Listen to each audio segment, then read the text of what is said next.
11장부터는 이 다윗의 행적이 쭉 기록이 됩니다. 마지막 29장까지 길게 다윗에 대한 기록입니다.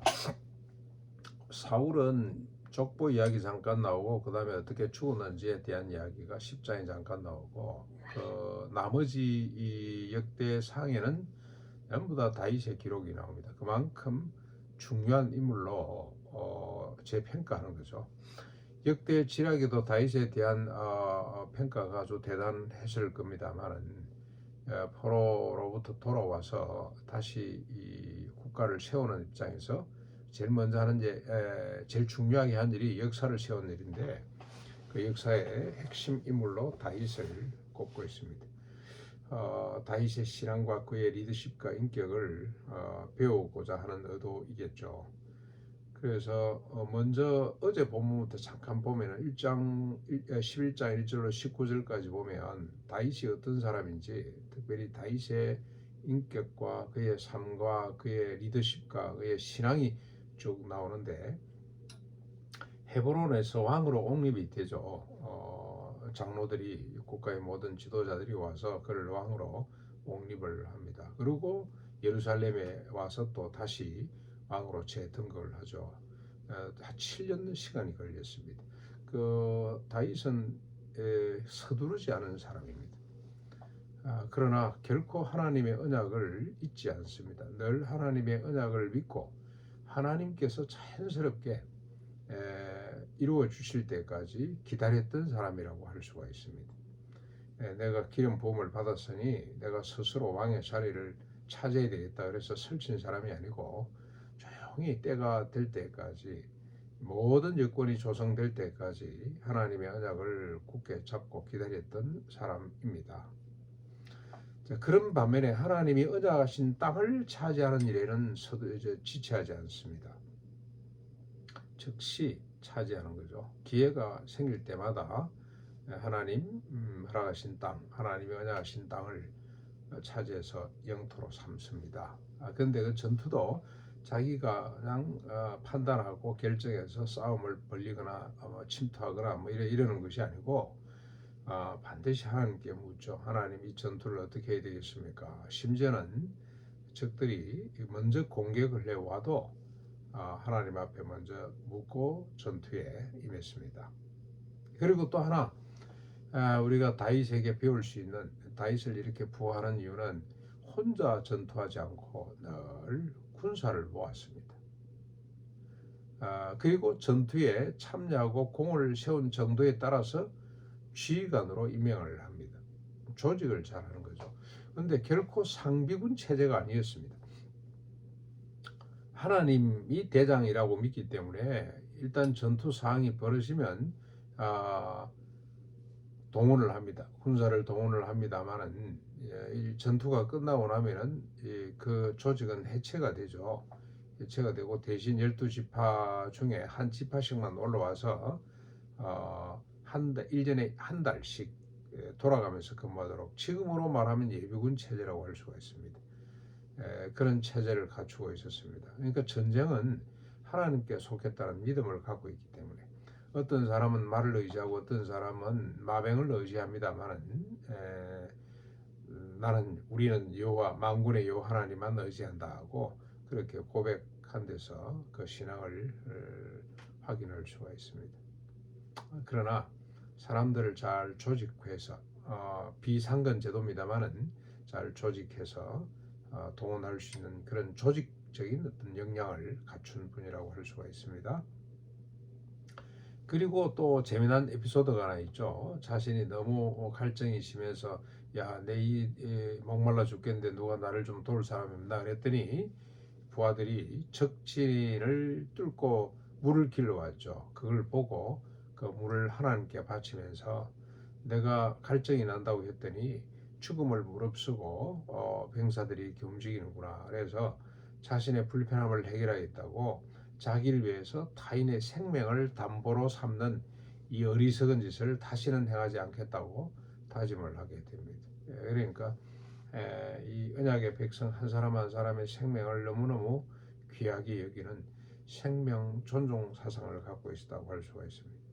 네, 오늘 본문에 보면 20절부터 쭉 47절까지 요압의 아우 아비새는 그 두 번째 세명 중에 우두머리가 되었더라. 아비새의 업적은 뭡니까? 300명을 죽이고 세명 가운데 그 이름을 넣었죠.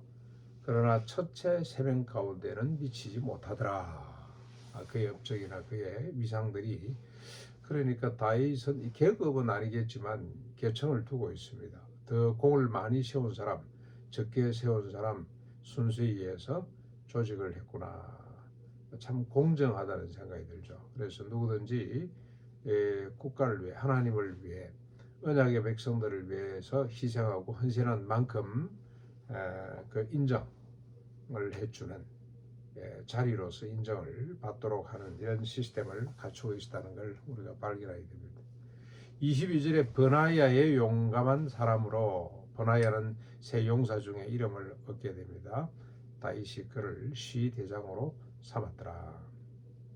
26절부터 쭉 또 맹단이 나오는데, 군사 중에 큰 용사는 요압의 아우 아사헬, 도도의 아들 엘리난, 사뭇, 할레스, 이라, 쭉쭉쭉 이름이 나오다가 암몬 사람 셀렉이라는 사람도 있고, 헷 사람 그 유명한 우리아도 있고요.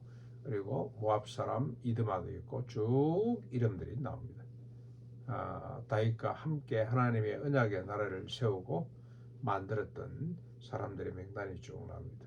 앞에서도 보았습니다만 다윗은 혼자 일하지 않고 혼자 싸우지 않고 늘 더불어 함께 동력자들을 모으고 그들에게 적절한 지위와 또 자리를 맡겨서 이 나라를 세우고 나라를 또 지키는데 함께했던 그런 리더십을 가진 사람입니다.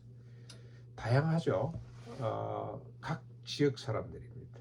한쪽에서 이 편중에서 자기 마음에 드는 사람 끼리끼리가 아니고요. 전국의 모든 성읍에 있는 사람들을 골고루 실력 있는 사람들을 뽑았겠죠.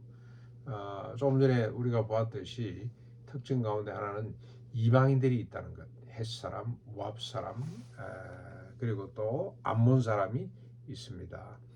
비록 이방인이지만 하나님이 너무 좋아서 하나님을 경외하는 마음으로 하나님의 백성이 되겠다는 사람들에게 열린 국가였다는 것을 우리가 보게 됩니다. 이방인들과 같이 상조하지 말아야 되지만, 가나안의 7 부족을 다 치멸해야 되지만, 그들이 기어이 하나님의 백성이 되겠다고 했을 때는 열려있는, 그래서 앞으로 주님이 세우시는 언약의 나라, 하나님의 나라, 십자가 부활로 이루어질 이 교회의 모습은 개방입니다. 개방. 세상을 향해 활짝 열려있는 우리끼리가 아니고 모든 사람에게 이 생명의 기회를 제공하는 나라가 하나님의 나라라는 것을 우리가 다윗의 형태, 국가 형태에서부터 볼 수가 있습니다. 그 다음에 조직적이고 아주 체계적이라는 것, 처음 3인 있고 다음 3인 있고 30인 있고 300명이 있고 쭉쭉쭉 주변에 이렇게 군대 조직처럼 이렇게 잘 조직에 또 아주 뛰어난 능력을 가진 사람이 다윗이구나 하는 걸 깨닫게 됩니다.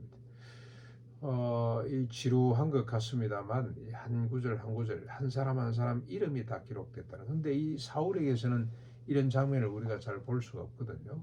주변에 몇몇 사람들 이름이 등장합니다만 이렇게 세밀하게 많은 사람의 이름이 등장하지 않는데, 다윗은 그만큼 한 사람 한 사람을 존중히 여겼고 혼자는 것이 아니라 마치 이 그물처럼 서로 연결시켜서 온 백성들이 하나님의 나라 언약의 나라를 세우고 지키는 일에 동참하도록 기회를 줬다. 우리가 신약에 오면 바울에게서 그런 모습을 볼 수가 있죠.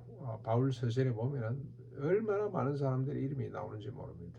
무난하라. 그들은 나의 동력자다. 나와 함께한 자다. 그들의 필요를 채워주거라. 그래서 조직을 참 잘했던 사람입니다. 하나님의 나라 운동은 혼자서는 안 됩니다. 우리 일가 수도원도 제일 지금 우리가 힘써야 될 일이 조직하는 일이죠. 협의체를 만들고 사람을 같이 불러 모아서 혼자 하는 것이 아니라 더불어 함께 할 수 있도록 그런 실력들을 우리가 배우고 달라고 기도하고 또 시행할 수 있는 그런 영성이 우리에게도 필요합니다. 북한의 우리 김일성 지금은 그가 왜 그렇게 갔는지 모르겠습니다만 가족주의로 우상화하는 바람에 역사적인 평가를 정확히 우리가 해야 됩니다만은 그러나 그에게 배울 수 있는 거 많습니다. 그 중에 하나가 조직력입니다. 사회주의를 해보겠다고 하는 사람이 있으면 전국을 돌아다니면서 주로 이제 활동 해방되기 전에는 만주 중국 땅에서 활동을 했는데 백두산 꼭대기, 백두산 기슭 저 골짜기까지 이 백두산이라는 곳에 한번 가보니까 이쪽 끝에서 그쪽 저쪽 끝까지 가는 데는 수일이 걸려요. 차를 타고 하루 종일 갔으니까 골짝골짝 지나서 올라가는데 정말 참 대단한 산입니다. 거기 한번 숨어 들면 아무도 찾지 못할 것 같습니다. 지리산만 해도 대단한데 그보다도 몇 배나 더 큰 백두산 그 기슭에 숨어 있는 몇 사람을 만나기 위해서 찾아가는 거 있죠. 가서 다짐하고 서로 연결하고 결탁하고 그리고 서로 연대하고 힘을 합해서 우리가 조국의 독립과 그리고 사회주의 국가를 건설해 보자고 하는 그런 사람이 있다면 찾아가는 걸 보고 이분은 조직의 맹수였구나. 다이또 우리가 많은 사람의 이름이 등장한다는 것 자체가 그 사람을 그만큼 존중히 여기고 조직에 뛰어났다는 것 우리가 큰 교훈으로 삼을 수 있기를 바랍니다.